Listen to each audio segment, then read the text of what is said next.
Bonjour et bienvenue à l'émission Réalise ta best life, l'émission pour ta dose hebdomadaire d'inspiration et de bonne humeur pour démarrer ta semaine sur une note positive afin de réaliser ta meilleure vie.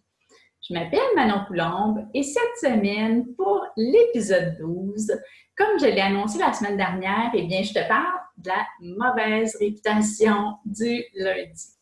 En fait, je t'avoue que quand j'ai rédigé le verbatim de cet épisode-là, je me sentais un petit peu comme Garfield. Tu vois un petit peu qu'est-ce que je veux dire?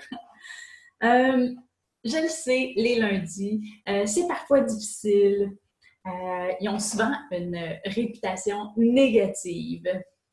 Oh non, c'est demain lundi. Si on peut skipper les lundis. En fait, pour moi, le lundi, c'est un de mes jours préférés parce que c'est comme une occasion de remettre les compteurs à zéro à chaque semaine. Tu as la possibilité de prendre un nouveau départ, de laisser l'univers faire son travail et de contrôler ce que tu es censé contrôler. Quand on lâche prise sur les choses sur lesquelles on n'a pas vraiment de pouvoir, mais c'est là qu'on commence à se détendre puis à se concentrer sur les tâches qu'on peut réellement gérer et qui vont nous rendre plus heureux, moins stressés, un mode de vie sain, quoi. Pour aujourd'hui, pour l'épisode d'aujourd'hui, je te propose un petit brainstorm, une petite séance de brainstorming pour te préparer à la semaine qui commence. En fait, quelles sont les choses sur lesquelles tu le sais que tu n'as aucun contrôle et que tu dois travailler pour laisser de côté? Est-ce que tu as peur qu'il pleuve mercredi puis que ça ruine tes grands projets?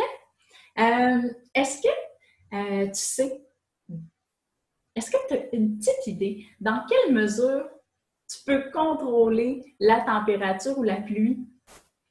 En fait, tu n'as aucun contrôle là-dessus. Alors, pourquoi essayer de contrôler ça puis d'être obsédé par ça? Il y a quelque chose que tu peux faire, par exemple, et c'est de penser à ce que tu peux contrôler dans cette situation-là. Par exemple, avoir un plan B. C'est déjà un bon début.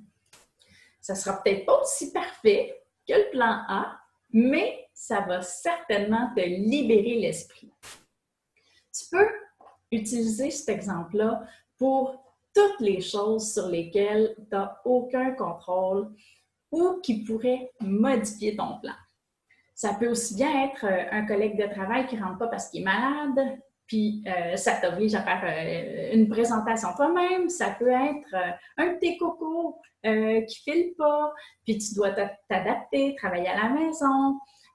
Ça s'applique aussi à l'épicerie. Il n'y a plus de poulet ou de l'ingrédient que tu cherches.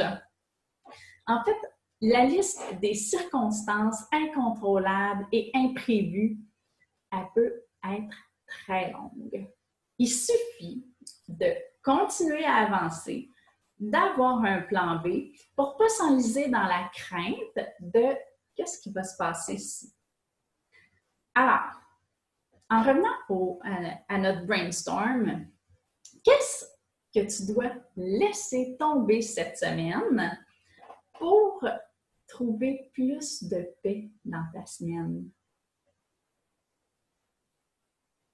Et voilà, c'est déjà tout pour aujourd'hui.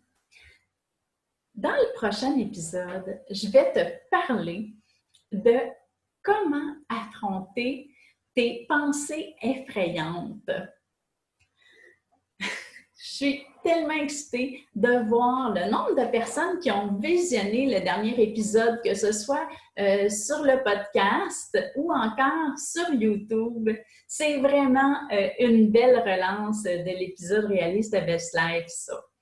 Je t'invite à m'écrire par email, sur Facebook Messenger, si tu as envie de discuter du sujet du jour ou encore si Tu as des sujets que tu aimerais me partager? Tu le sais, j'aime ça, communiquer. Tu vas trouver les liens pour me rejoindre dans la section des détails de l'épisode. Tu peux aussi commenter l'épisode, mettre des étoiles ou même le partager si tu penses que ça peut inspirer quelqu'un de ton entourage. Bien, si tu veux, là. Et si ce n'est pas déjà fait, j'en profite également pour t'inviter à rejoindre ma communauté d'informations, trucs et motivations sur Facebook pour un maximum d'inspiration. Je te souhaite un excellent début de semaine et à la prochaine!